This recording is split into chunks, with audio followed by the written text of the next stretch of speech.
One rank one pension लटका के रखे थे। मेरे वीर जवानों की वो मांग को भी बड़ी नम्रता के साथ आपके इस सेवक ने पूरी कर दी। दशकों से जिन फैसलों का इंतजार था वो मोदी ने पूरा करके दिखाए हैं।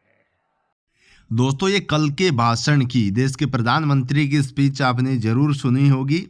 उन्होंने सीधे तौर पर कहा कि वन रैंक वन पेंशन हमने लागू किया, काफी दिनों से मांग लटकी हुई थी, लेकिन हमारे पेंशन धारक उनसे एक बार पूछना चाहते हैं, क्या आपने असली वन रैंक वन पेंशन लागू किया या वो वन रैंक वन पेंशन लागू किया जिसमें बहुत सारी विसंगतियां हैं, गलतियां हैं।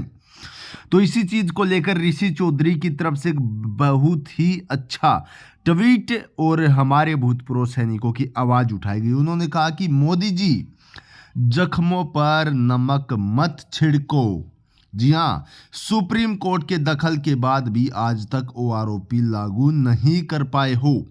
यानी कि उन्होंने सीधे तौर पर कहा है कि मोदी जी बार बार हर भाषण में आप वन रैंक वन पेंशन का जिक्र करके जख्मों पर नमक मत छिड़को। आपने तो सुप्रीम कोर्ट का जब इसमें दखल हुआ, सुप्रीम कोर्ट ने कहा कि भूतपूर्व सैनिकों को मिलना चाहिए उनका हक, उस समय पर भी ओआरओपी लागू नहीं की थी। आप किस वन रैंक वन पेंशन की बात कर रहे हो?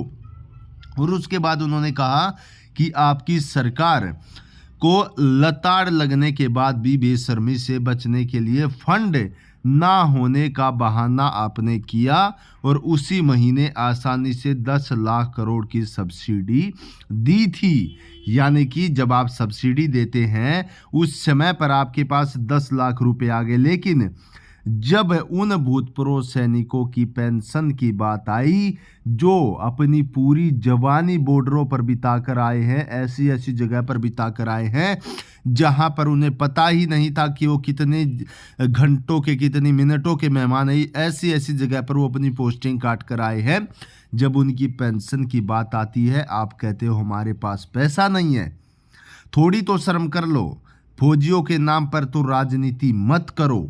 तो सीधे तौर पर यह बात की गई है ऋषि चौधरी के द्वारा इस भाषण को देखते हुए, और किस तरीके से one rank one pension revision को लेकर आप भी इन चीज़ों को समझते हैं। दोस्तों, बिल्कुल ये चीज़ें किसी से छुपाई नहीं जा सकती।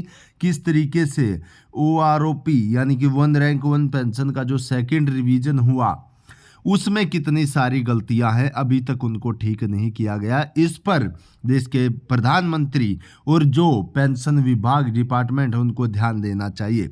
आप इसके बारे में क्या कहना चाहते हैं कमेंट बॉक्स में ज़रूर बताइएगा। हम आपके साथ जुड़ते रहेंगे इन्हीं बड़ी खबरों के साथ। सभी को नमस्कार।